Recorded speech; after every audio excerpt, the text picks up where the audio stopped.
Why? A Kilton child seated in the front row of a class of like-aged children from many races had raised their primary limb to gain the teacher's attention. It was rare a child of such a young age showed interest in galactic history, but when learning of the liberation of one's race by a species that had lost everything in the process, even a naive child's attention was captivated. The class's teacher was silent a moment, studying the child that had asked the question.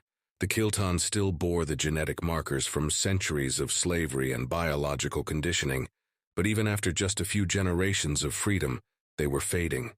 The humans always answered that question the same way: because someone had to. The Terran ambassador has requested to speak before the council, and has been granted the floor. You may speak.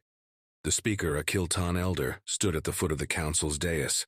The creature's chitin crest was gilded in rare metals and was draped in expensive robes, but it was little more than decoration, an expensive bauble flaunted by its masters, an impressive representative of his species, purchased and modified for the unique task of standing motionless and speaking a clear, unaccented galactic common, and capable of little else, at least in the eyes of the council species. The Terran ambassador was an older man, dressed in a simple, if well-tailored suit, and using an old wooden cane to counter an otherwise severe limp. The man approached the speaker's post, located near the Kilton speaker, and stood still a moment to study the larger, albeit just as old creature in all its finery. Thank you, Speaker, Council. I appreciate the opportunity to address the gathered signatory species.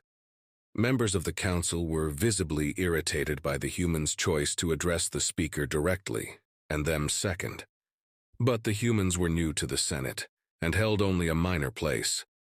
Likely, this would be the first, and quite possibly last, time a human ambassador would be given the right to address the chamber. The various Senate members and representatives murmured and laughed at the humans' crude behavior, but the old human simply stood leaning on his cane and waited for silence. The room died down in short order. Everyone had better things to do, and gossiping about the humans was not one of them. When silence reigned again, the human cleared his throat and finally spoke. Humanity is a young species, compared to many here, a mere 300,000 and some years from our more recent evolutionary ancestors till now. In our history are many dark truths of our past, things for which we hold no pride, but from which we have drawn strength and wisdom. He glanced at the Kilton speaker for a moment, then looked directly at the Russianian representative. Since joining the council and being granted a place in the Senate, albeit a minor one, our philosophers and lawmakers have pored over the laws and standards held by this ruling body. Humanity had arrived on the council's awareness a scant few years prior. Little was known of them, mostly due to apathy on the part of many of the signatory species and the council itself. They had met the minimum requirements for membership and had levied the mandated fees, and little more was expecting of them. The private sector would sort out the fledgling race and likely drive them into crippling debt, as was so often the case with minor races. We have known slavery. Only 300 years ago was its practice finally abolished entirely among my own people. We believe the practice abhorrent. The belief that any one lineage, nation, or species is inherently subservient is folly. We learned long ago that divisions of class based on race or gender simply limits the potential of the population. There were angry murmurs throughout the chamber. The council itself grew restless with simmering rage. That an upstart race and new petition to the assembly would make such bold and aggressive statements. It was once believed that women were second-class citizens, that they should stay in the home, raise the children, and cook the meals, that they could not be scientists or politicians or doctors. It was once believed that the people of Africa were subhumans, capable only of mimicking civilized customs, and were suited to little outside of hard labor. Wars were fought among my own people to bring an end to such beliefs. Laws were passed on the basic requirements and rights of every human. Constitutions were rewritten. The angry rumbling of the assembled Senate grew, but were held from a full outburst by the staying hand of the Cillian's counselor, who glared with cold yellow eyes at the small, frail human below. As such, I have been directed by my leaders to put forth a motion to the council. He turned to face the council, rather than the assembled Senate members. The practice of slavery is to be abolished, and all species be given free and equal standing on the Senate. The worlds of their birth and any former colonies return to their own rule, and reparations be paid. Naturally, not something that can be achieved overnight, but we are prepared to offer economic boons and adjudication to help facilitate the transition. The ambassador's tone was straightforward and calm, no sense of sarcasm. It was as if the statement could only have one logical response from the Senate and Council: to accept the Terran terms. The outrage boiled over. A mindless roar of accusations, threats, and insults spilled forth from the Senate onto the human ambassador, who simply stood leaning on his cane and studying the council, then turned his attention to the speaker, who simply stood staring at the old human in disbelief. He would not dare hope, of course, but he could appreciate the words of what would soon surely be another enslaved species pressed into service for the council. At a gesture from the council species, the Senate quieted. The eldest of the council races stood then, a towering creature of scaled hide and crooked-fanged jaw. The Silians have ruled the stars for thousands of your years. We have conquered a dozen empires before the council was even formed. Tell your leaders that no upstart younglings will dictate to the council. Yours shall be just another footnote in history, and your descendants shall work in chains for their betters. The ambassador smiled at the speaker, then looked up at the Silian's counselor. A young race we are, yes, but know this. 400 years ago, we landed on our homeworld's moon. 20 years prior, we split the atom. 40 years before that, we discovered flight. We have known war without end for all of our 200 millennia of existence. And should you choose war, you shall quickly learn how far we have come from the first fire-hardened spear to now. 400 years ago, your grandfather sat in that chair, counselor. He came to and from his palatial estate in the same luxury shuttle you use. He rested both hands on his cane and studied the council races, a hint of amusement showing through. 400 years ago, the same patrol vessels monitored your shipping lanes, as those same ships have for 400 years before that, and likely would 400 years from now had nothing changed. You have been stagnant for thousands of years, counselors, peaked, crested, and contented. 300,000 years ago, my ancestors forged spears with branch and flame. Do you wish to learn what our spears look like today? Another sudden surge of violent outcry from the Senate, the councilors themselves driven to a rage, and the human ambassador simply looked to the speaker again. The call for war echoed through the Senate and was eagerly received by the council. But the human ambassador had known all along that there could have only been one outcome. Why? The speaker asked, and the ambassador simply smiled sadly. Because someone had to. The children were quiet, all watching their teacher, or glancing at their Kilton classmate. They were young and knew little of the conflict which had torn the known galaxy asunder so many years ago.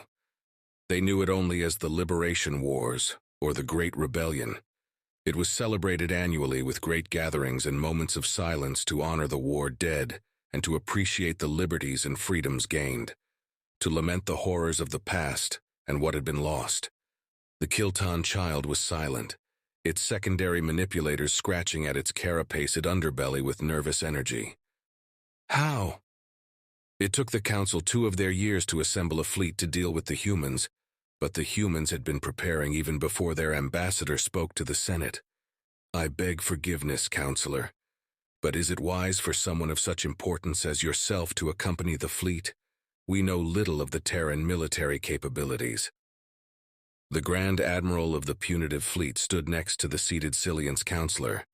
The fleet had finished assembling and was navigating its way across the gravity well of an unnamed dead star.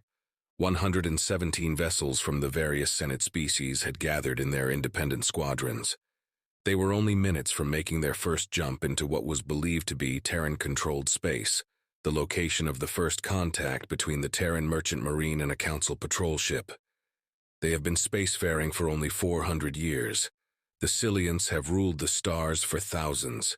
Whatever these humans may believe, their place among the stars shall be at our feet.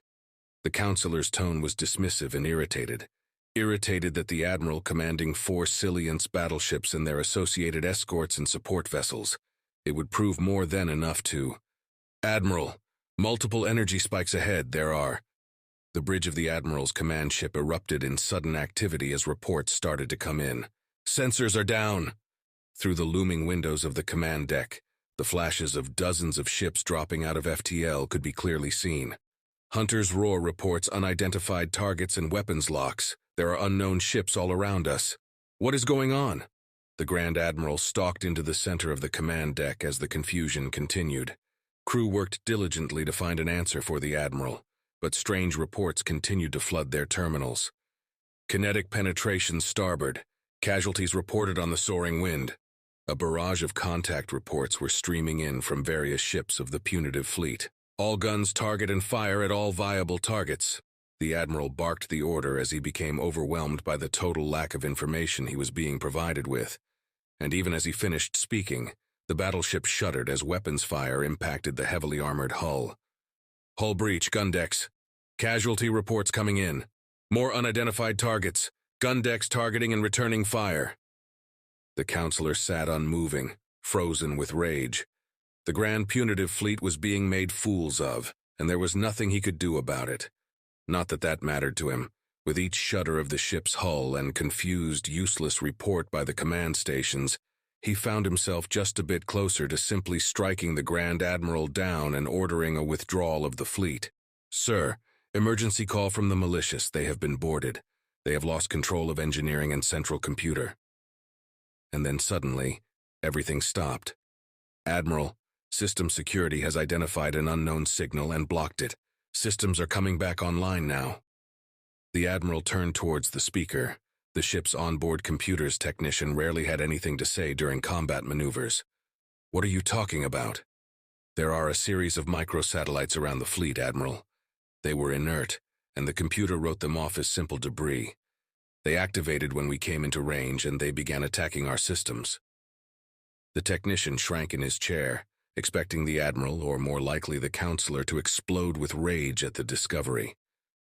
There was a moment of silence as the bridge crew struggled to clear the remaining errors and sensor ghosts from their systems. The Grand Admiral could only glare out the windows of his ship towards where the FTL flash of what must have been the human fleet had entered the system. "What is the situation?" The Cillian's counselor addressed the sensors operator, who was frantically trying to clear the errors in the ship's sensors. There are no enemy ships around us, counselor. The fleet was firing on itself." The counselor rose from his seat and approached the sensor operator's station, and the crew member only had time to realize someone had approached before the counselor had grabbed the crewman's throat from behind, clawed fingers digging into leathery hide with ease. Blood sprayed across the terminal, followed by thick strands of viscera as the operator's throat was torn free and flicked upon the terminal. His death was slow. The Admiral and much of the bridge crew remained silent as their dying crew member thrashed on the floor in a quickly widening puddle of blood, and the counselor stalked back to his seat. But before he could sit, the communications operator suddenly spun around. The Grand Admiral stared at the display, his mind racing to understand again what was happening. Every ship in the fleet displayed some degree of battle damage, and his communications officer was in a heated argument with the captain of the malicious over the apparently fake report of having been boarded. The bridge door opened and a fresh crewman darted to the sensor station, coldly dragging their dead predecessor out of the way before setting to work. "Enemy ships ahead and closing fast. I'm having trouble fixing their positions, sir. They are employing active and passive stealth measures. Admiral to the fleet, I've nothing to say that the politicians haven't already.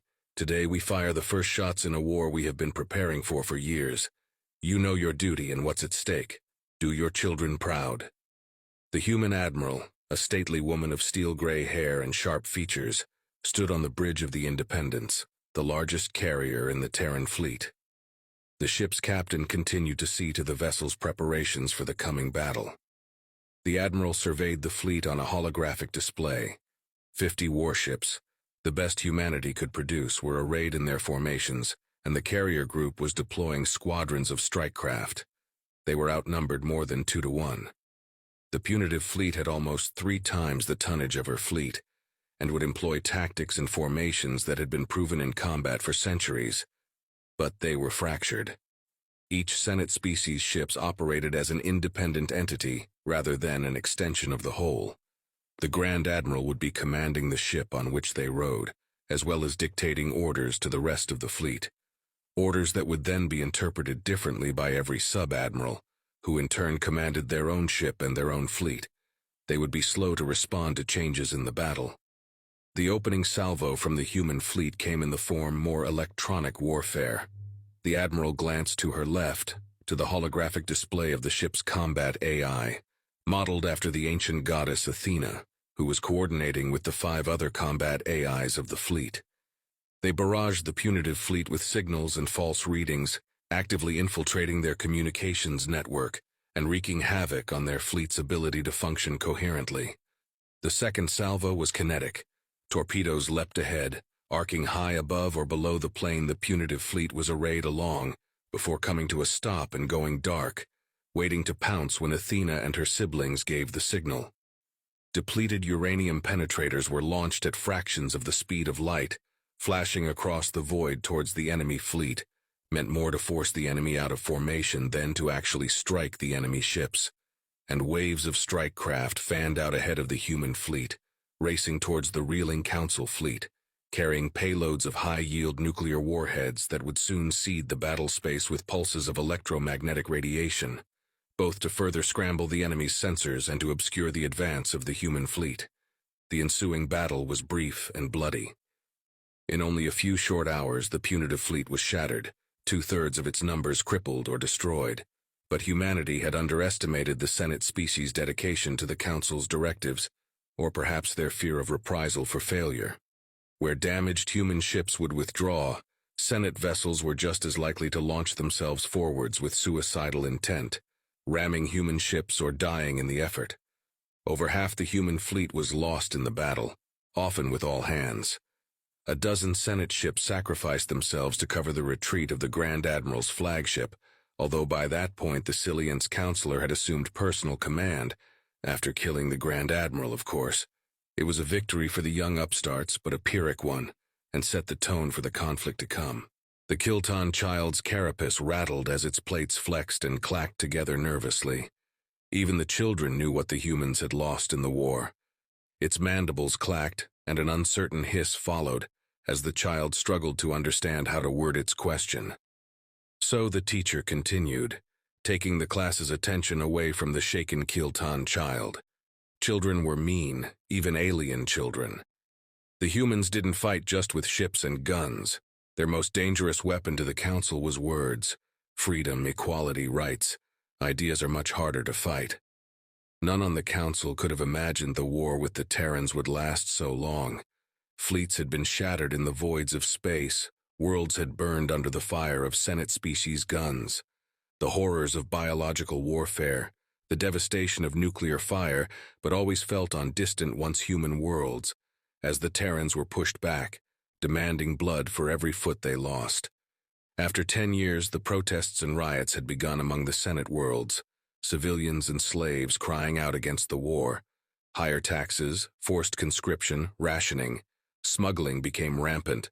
The very pirates the Council's patrol ships had once hunted had been left unchecked as the patrol fleets were drawn into the conflict.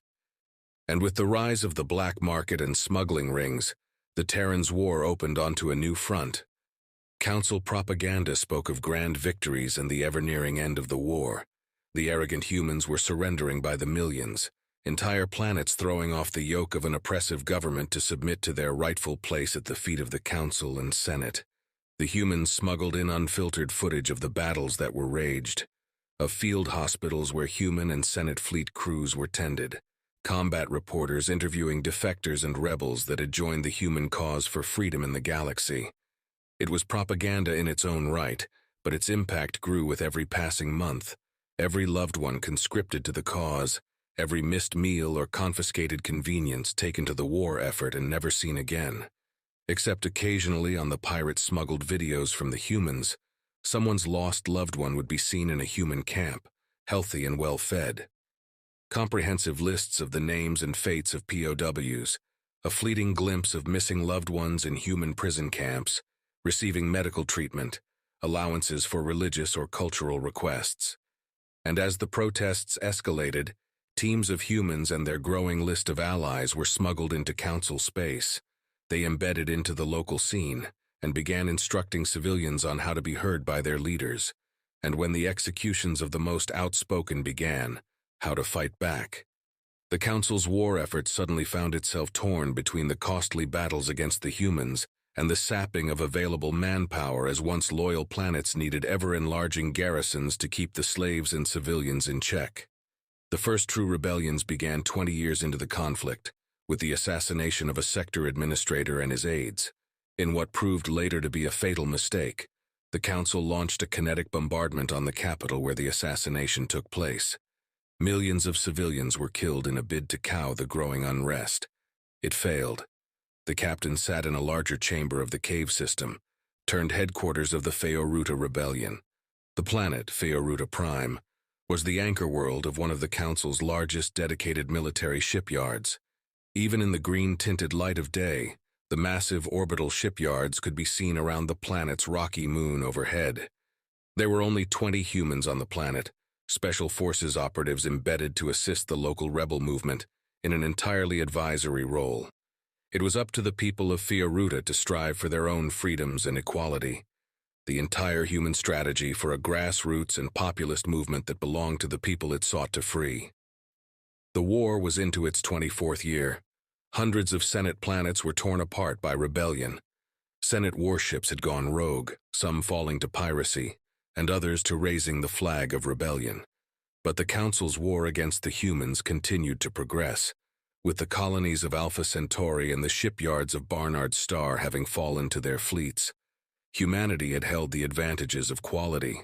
Their crews were both better trained and dedicated to the cause, their leaders more adaptable and inventive.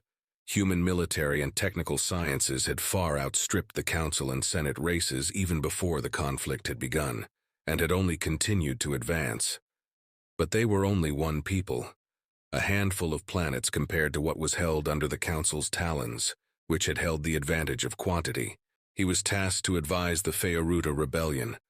Small teams were seated around the planet, working diligently to train rebel fighters, offering a wealth of experience to their planning sessions, and helping guide the propaganda campaign on the planet. But at the end of the day, the fight was led by the people of Feoruta, as was the case on 100 planets across Council space. In an adjacent chamber, a captured military shuttle was being prepped.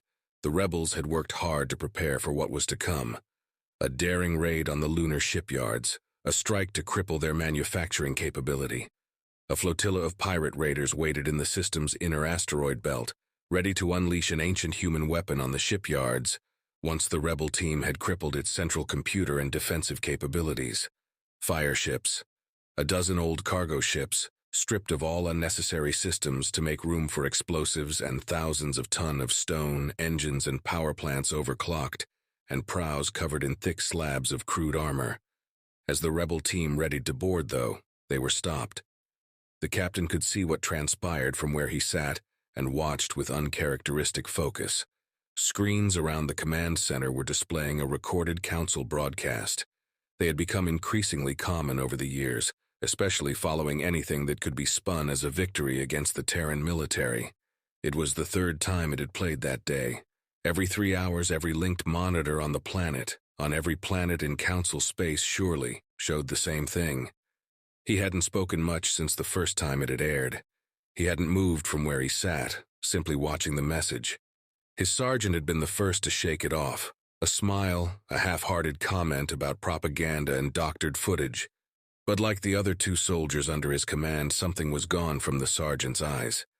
He had smiled and clapped the local rebel leaders on the shoulders, urging them back to work. He had gathered the other 2 humans in the bunker and had spoken with them, and the captain had sat there watching the video. The sergeant had spoken to him next, a simple request.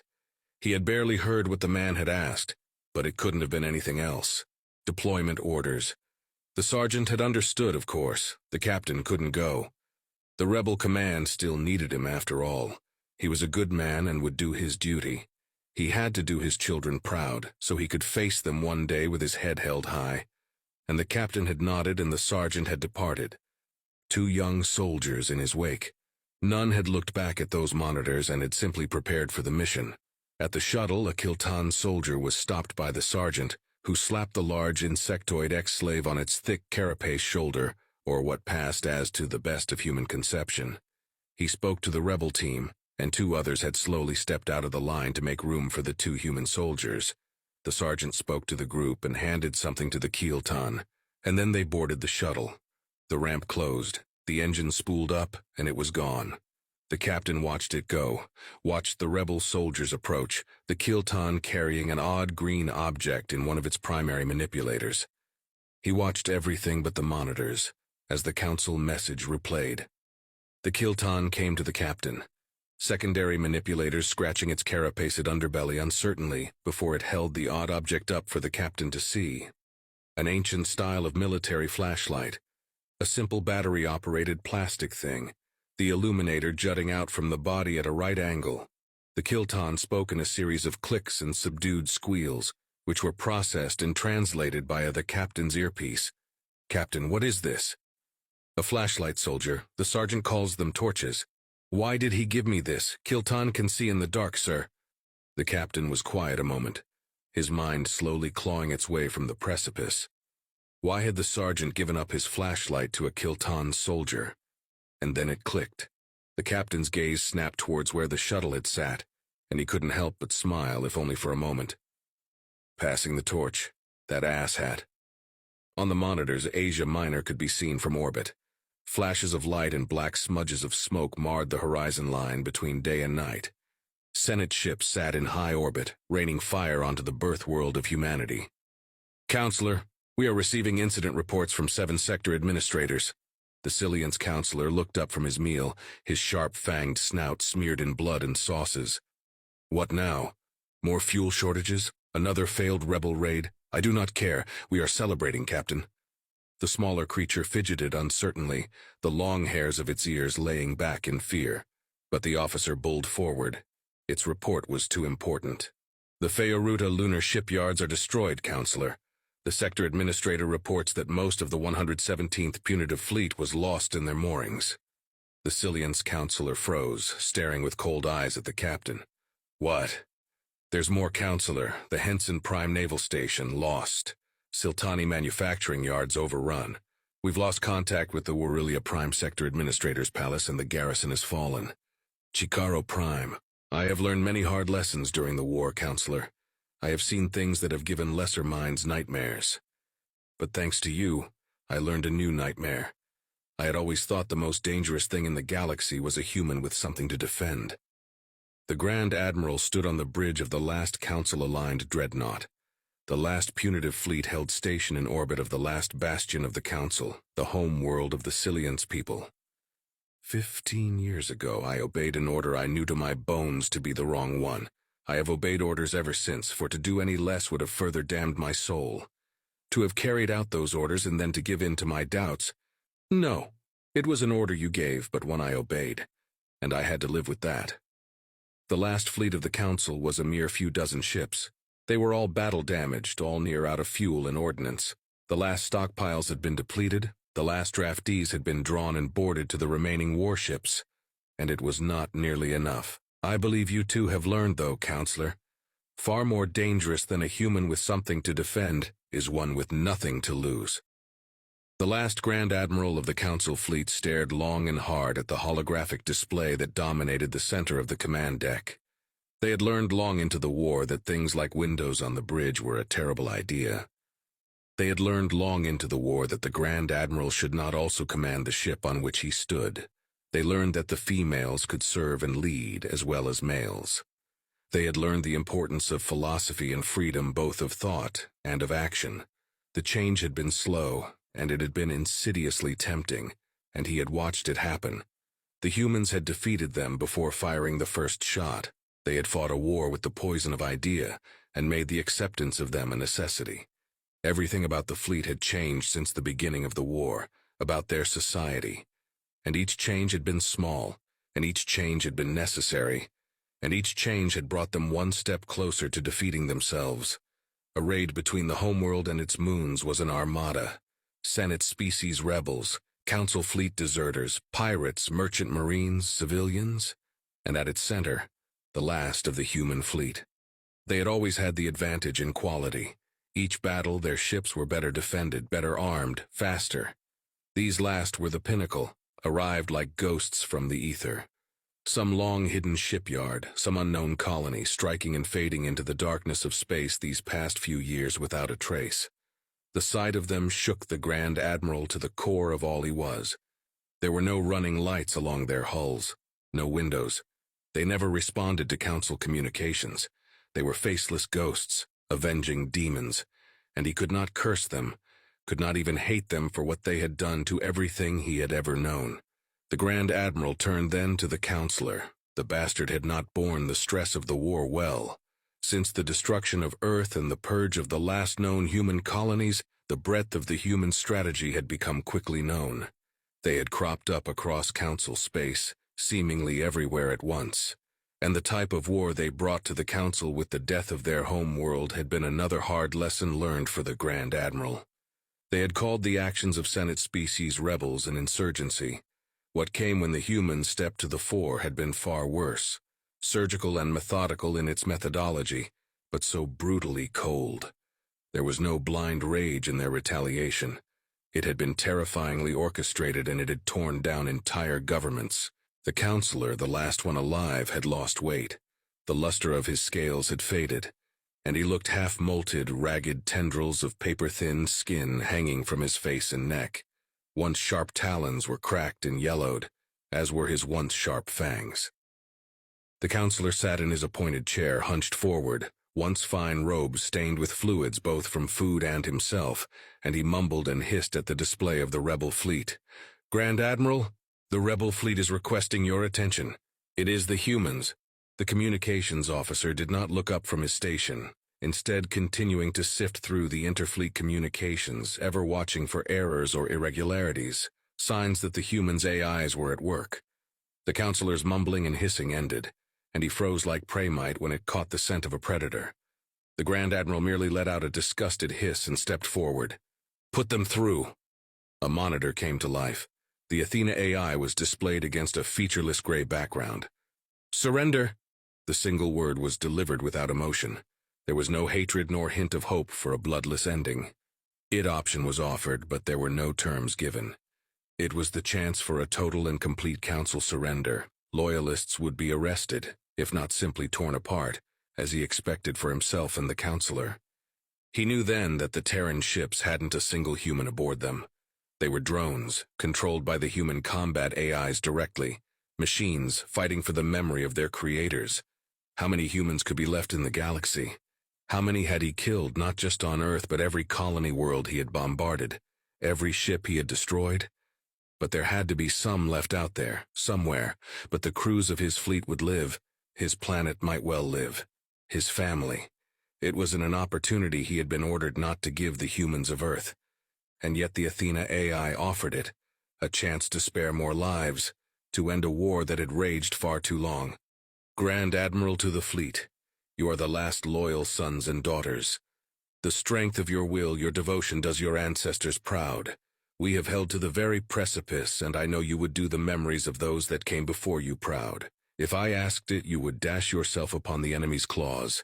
You would pull them down with the weight of your own corpses, and would form a wall to shield the world of our birth. But I ask something of you now that will be far harder to accept." The Grand Admiral turned to the last Counselor, who glared at him with a renewed rage. An impotent rage, though, which faded quickly as the Grand Admiral struck him down.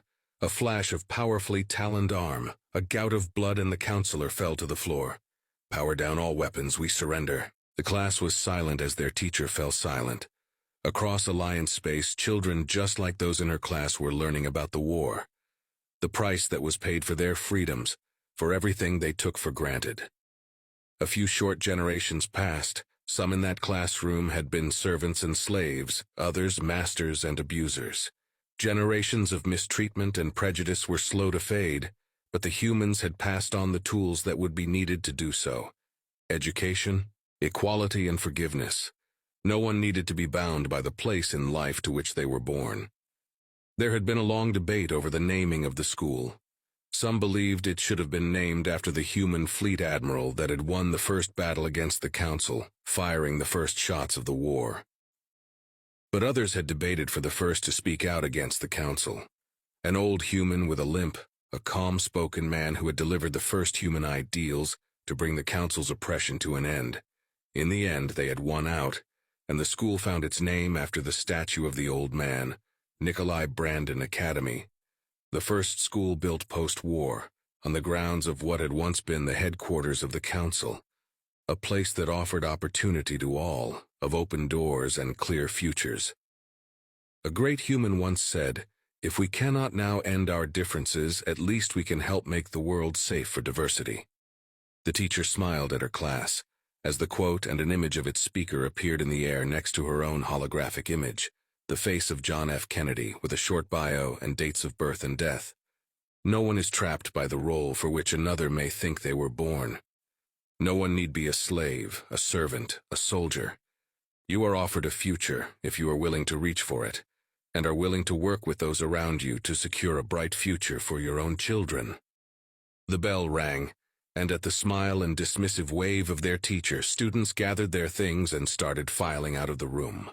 All but one Kilton child who ambled towards the teacher's desk and peered up at her image. "Do you miss them?" Athena looked down at the child and smiled warmly, shaking her head. "They are not gone, child. There are not many, but every year more children are born, and the terraforming efforts on Earth continue. They never sought to rule, and when the Grand Admiral surrendered, their work was done." The Kilton child's carapace scrapped and twitched happily. "I want to thank them for what they did. They would just say the same thing they do every time, child. It had to be done.